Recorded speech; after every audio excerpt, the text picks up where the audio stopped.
Beh, è stato valutato un po' insieme agli altri colleghi, anche e soprattutto col sindacato, in questo momento di ultime compere, con una situazione di crisi anche del settore del commercio e tenendo conto che domani finiscono le scuole, quindi sarebbe un po' di difficoltà e quindi quei lavoratori si è deciso di daranno loro insomma la data e la mobilitazione sarà prima che il Consiglio regionale l'affronti, quindi stiamo parlando prima metà di gennaio, ma nei prossimi giorni verrà data la data.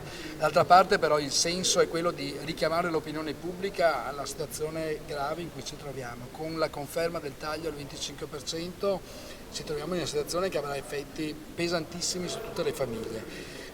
Può sembrare inverosimile perché non siamo abituati a misure di questo tipo, ma se venisse confermato e oggi a bilancio c'è quel numero, meno 25%, avremmo effetti sulle tariffe con aumento considerevole, troppo elevato per poterlo reggere e per le persone e contemporaneamente renderebbe più competitivo il mezzo, rischierebbe di essere più competitivo il mezzo privato rispetto al trasporto pubblico, congestionando le città.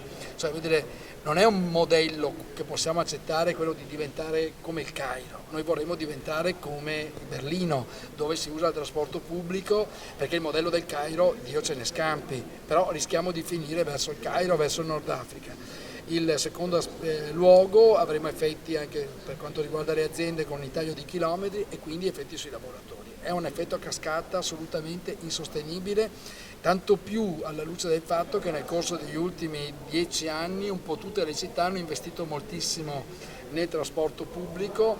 Padova, la stessa Venezia che ha inaugurato il nuovo tram la settimana scorsa, Verona che lo farà con il filobus nei prossimi anni, insomma rischierebbe di essere un'inversione di tendenza rispetto alla modernizzazione delle città e rispetto al valore che questa modernizzazione sui trasporti ha in termini di aumento della competitività dei sistemi città. C'è un'altra cifra, quella lei ha fatto quella del 5%, fino a lì ci si arriva, no? Allora, è incomprensibile, guardate, provo a spiegarlo in termini semplici.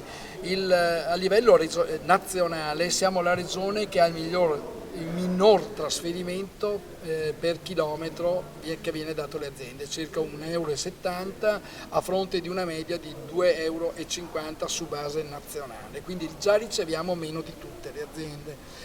Le altre regioni si vanno orientando a un taglio attorno al 5%, alcune come Friuli Venezia Giulia non taglia, cioè il taglio è uguale a zero.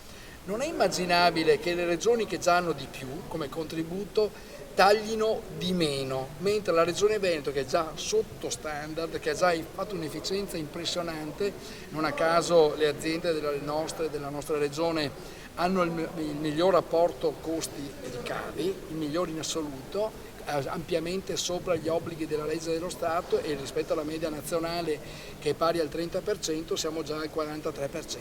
Cioè voglio dire, come dire, facciamo pagare i veneti tutto, lo dico ai cittadini, voglio dire, rischiamo di pagare dei costi insostenibili e penso che, voglio sperare, insomma, che l'ultimo riparto che c'è stato qualche giorno fa, lunedì sera mi pare, nell'ultima trattativa fra Stato e Regioni, che sono stati rimessi in circuito per il trasporto 400 milioni di euro, corrispondono grosso modo per il Veneto a circa 36 milioni. Se quei 36 milioni vengono rimessi nel trasporto pubblico locale, questa misura scompare. Sì, no. Prego. No, Zai ha detto pochi minuti fa qua a Padova che vi state fasciando la testa prima di romperla, cioè il bilancio di previsione non ancora, poi c'è il consuntivo, insomma. Sì, però vede, le aziende quando cominciano a fare i servizi cominciano dal 1° gennaio con un contratto. Allora, non siamo abituati al modello africano, quello della pacca sulla spalla, vai e dopo vediamo. Ma siamo abituati, almeno in Europa si fa così, a un rapporto che è contrattuale, è scritto, ti dice fai il servizio, quanti soldi mi dai? Per fare il servizio ti do questo.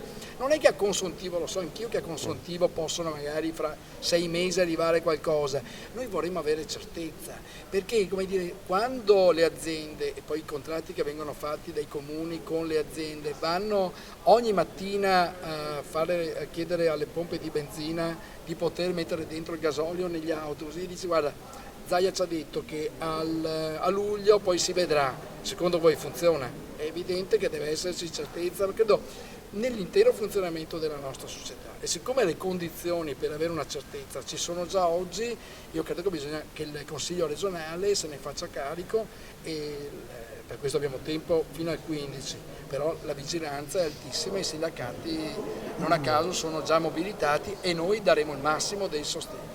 Quindi oggi questo incontro, prossimo step? Il prossimo step sarà fra Natale e Capodanno un tavolo comune con sindacati, aziende, amministrazioni e le amministrazioni regionali. Si è impegnato anche Chisso in questa direzione, il nostro interlocutore però è chiaro che è Zaia, perché l'assessore ai trasporti fa l'assessore, come dire, senza il portafoglio lo organizza il presidente della giunta regionale.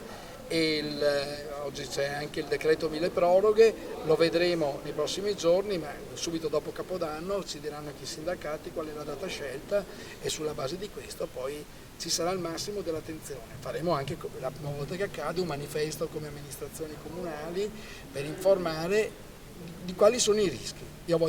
Mi auguro che questi rischi rimangano solo tali e che per il 20 di gennaio vengano cancellati. Però se non dovessero essere cancellati è chiaro qual è la mobilitazione a cui andremo incontro.